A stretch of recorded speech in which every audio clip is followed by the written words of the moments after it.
When you think about it, aren't we all trapped in cycles of one kind or another? Cycles of work and sleep, hopefully not at the same time. Cycles of eating cream eggs and shitting them out to make room for more cream eggs. Perhaps there lies a universal truth in the premise of this week's subject, Returnal, in which the protagonist is trapped in an existentially horrifying cycle of death and resurrection in pursuit of an answer to the overhanging question, is it worth buying a fucking PS5 yet? And the related question, is it finally time to have an interaction with an eBay scalper that doesn't end with you picking bits of broken teeth out of the treads of your shoes? Well, let's not go nuts. Returnal is, in the simplest possible terms, a roguelite, a game with procedurally generated maps that you have to start from scratch every time you die. Only this is a roguelite with AAA graphics and financial backing, and as tends to be the case when AAA gets its cakey fingers into something that indie and retro circles have been playing with since Peter Molyneux still had all his own hair, they're acting like they fucking invented the concept. Why else would they name the game after it? Returnal, as in eternally returning. How droll. The brainstorming meeting that thought that one up must have gotten through enough donuts to conceal the entire contents of your mum's bedside cabinet. Leaving aside the slightly awful name that reads more like the kind of made-up word that would follow a game's main title in a dry heave, Returnal is a nice chunk of good old hard sci-fi that plays like a roguelite version of Metroid Prime by way of the movie Prometheus. And I, for one, am always in the mood for a good hard sci-fiing. The kind of thing where it takes a single alien concept that turns everything on its head and see what happens to an ordinary person having to deal with it. Like when you sneak psilocybin into someone's breakfast cereal and then watch them go out to collect the mail. In this case, our protagonist Celine crash lands on a monster planet covered in mysterious alien ruins and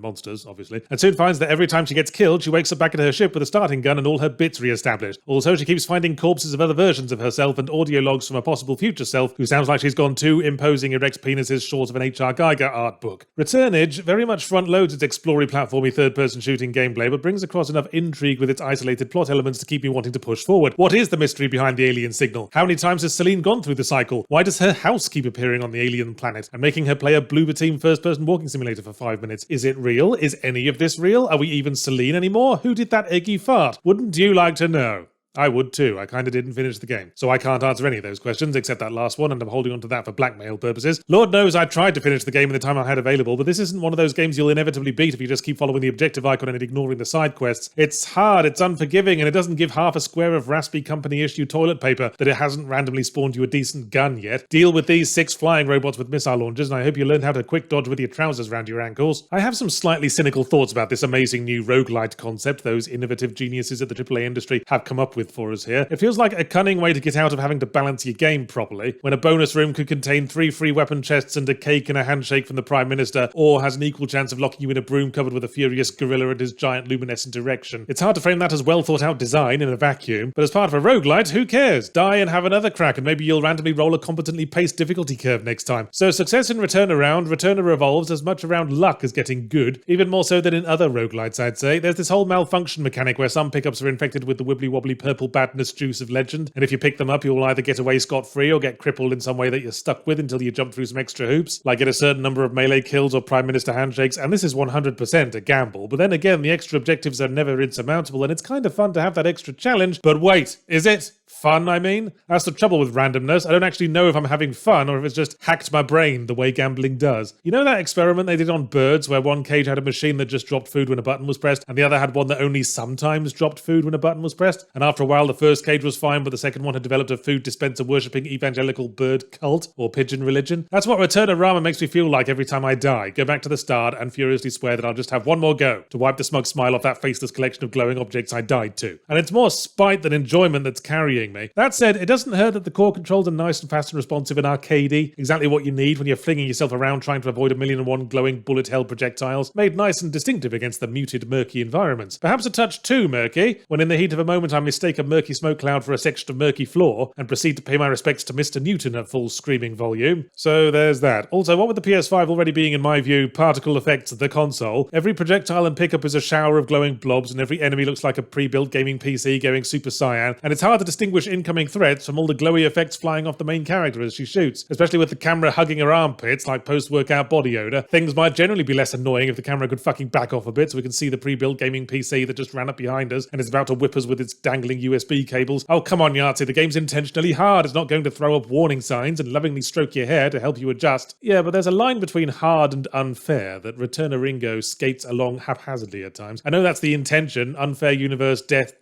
grim, futility of personal struggle against the uncaring vastness of the infinite. Ooh, makes you think. So Return of the Jedi pulls off its intentions pretty well. Just bear in mind that its intention is to hurt you, which is fine. Art is about exploring the whole tapestry of emotion. Sometimes you want games that make you feel powerful, and sometimes you want ones that make you feel like an unacknowledged smear of organic paste on the boot heel of the universe. You know, as practice for when you get a job at EA.